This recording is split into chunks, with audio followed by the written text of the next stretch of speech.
Police महानिरीक्षक Rewa zone गौरव Rajput SP Vivek Singh के निर्देश पर रीवा पुलिस इन दिनों छात्र छात्राओं और आमजन को कानून की पाठशाला लगाकर ज्ञानवर्धन दे रही है। रीवा पुलिस द्वारा जहां एक और ग्रामीणों सहित छात्र छात्राओं को नए कानून से संबंधित जानकारियां बता और पढ़ा रही है, वहीं दूसरी ओर केंद्रित प्रावधानों और राहगीर योजना की जानकारी दी जा रही है।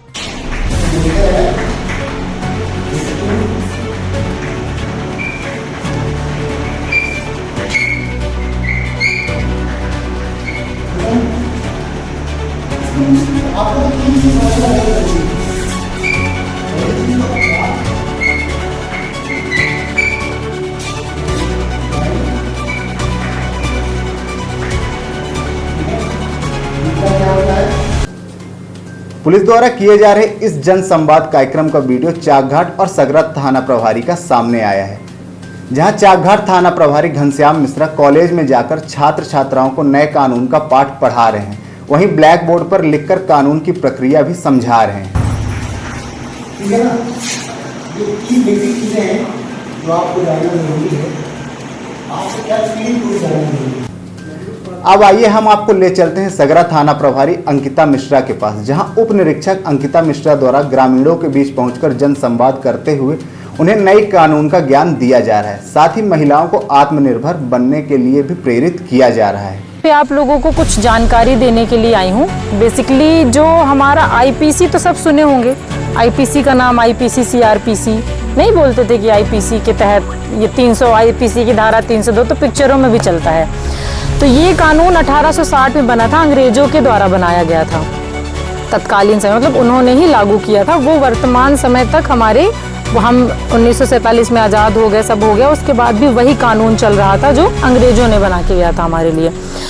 चीज़ें सही हैं, तब की परिस्थितियाँ कुछ और थी, अब परिस्थितियाँ कुछ और है। उसी के मद्देनज़र सन 2023 में एक बहुत ज़्यादा चेंजेस नहीं है, लेकिन फिर भी वर्तमान परिदृश्य के मद्देनज़र बहुत सारे चेंजेस हम कह सकते हैं उसमें हैं, और वो 2023 में लागू हुआ है। अब उसका नाम आईपीसी की जगह बीएनएस हो गया है, भारतीय न्याय संहिता। पहले वो भारतीय दंड संहिता था, इंडियन पीनल कोड, अब वो हो गया भारतीय न्याय संहिता 2023। और सीआरपीसी की जगह हो गया है बीएनएसएस, भारतीय नागरिक सुरक्षा संहिता, जो पहले था दंड प्रक्रिया संहिता।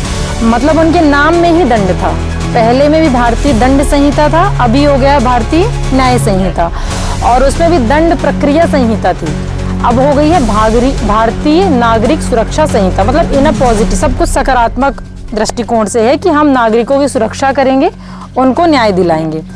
उसी के कुछ प्रावधान है जो पीड़ित एसेंट्रिक है, मतलब पीड़ित केंद्रित प्रावधान है। पीड़ित वो कहलाते हैं जो एफआईआर दर्ज कराने जाते हैं। जैसे किसी के साथ मारपीट हुई है, वो पीड़ित है, जिसने मारपीट की है वो आरोपी है या वो अनावेदक है। तो पीड़ित के कुछ प्रावधान है, जैसे ही आप थाने जाते हो तो एफआईआर रजिस्टर्ड होती है तो आपको कॉपी फ्री में मिलती है, कॉपी फ्री दी जाती है। पहले भी दी जाती थी, अभी वो लिखित में आ भी गया है, वो दी ही जाएगी आपको। दूसरा एक EFIR का आ गया है कि आप कोई भी सूचना जो है वो इलेक्ट्रॉनिकली दर्ज करा सकते हो। उसमें ये रहेगा कि आपको 3 दिन के भीतर थाने जाना पड़ेगा, आपके साइन लगेंगे, वो करना पड़ेगा। पर वो आप किसी भी मतलब समझदार व्यक्ति जो ज़्यादा फ्रेंडली हो, मोबाइल का नॉलेजेबल हो, तो उसको आप बोल सकते हो, तो वो EFIR दर्ज कर सकता है। एक महिला संबंधी अपराध बहुत ज़्यादा होते हैं, महिलाओं के साथ घटना जैसे घटित होती है, तो उसमें अगर महिला मानसिक या शारीरिक रूप से कुछ थोड़ा बहुत मतलब परसेंटेज में भी विकलांग हो तो उसको थाने आने की आवश्यकता नहीं है। वो सूचना किसी के थ्रू भिजवा सकती है, मतलब उसके पापा या भाई के थ्रू, कि आप थाने चले जाओ और बता दो। थाने का स्टाफ, महिला अधिकारी ही उसकी रिपोर्ट लिखेगी और महिला अधिकारी उसके बताए स्थान पे आएगी, उसके घर आएगी या वो जहाँ कहीं भी बुलाएगी वहाँ आएगी, और वहाँ पे फिर उसकी वो रिपोर्ट लिखी जाएगी। साथ ही अब जो रिपोर्ट लिखी जाती है महिला संबंधी अपराधों की, वो BNSS में आ गया है कि उसकी वीडियोग्राफी होगी। मतलब जो रिपोर्ट हम लिखेंगे उसकी वीडियोग्राफी होगी, तो इसमें ये कहीं पे नहीं हो सकता कि हमने ये बताया और पुलिस ने ये लिखा। ये होगा कि हमने जो बताया है पुलिस ने वही लिखा है, क्योंकि लिख हम सकते हैं लेकिन बुलवा नहीं सकते, है ना। तो ये पीड़ित केंद्रित है। तीसरा मतलब मैं बता रही हूँ स्टेप बाय स्टेप कि और एक और प्रावधान है कि जो बच्ची का क्या नाम है छोटी वाली, शिवानी बंद करना। यहाँ अंकिता मिश्रा जनसंवाद के दौरान आम महिला और पुरुष के बीच खटिये में बैठकर उन्हें नए कानून से संबंधित बारीकियां और जानकारियां बता रही हैं। मुआवजा मिलेगा, ठीक है। यहाँ पे मेरा उद्देश्य बिल्कुल भी ये नहीं है कि आप क्राइम करो, आपके इतने प्रोविजंस हैं, ये चीज़ क्लियर रहे। मैं सिर्फ ये बता रही हूँ कि अगर किसी के साथ ऐसी घटना घटित होती है और FIR की स्थिति आती है तो वो परेशान ना हो, इतनी सुविधाएं हैं। पर इसका बिल्कुल ये मतलब नहीं कि जाओ झगड़ा कर लो कि भैया हमको तो ये मिलने वाला है।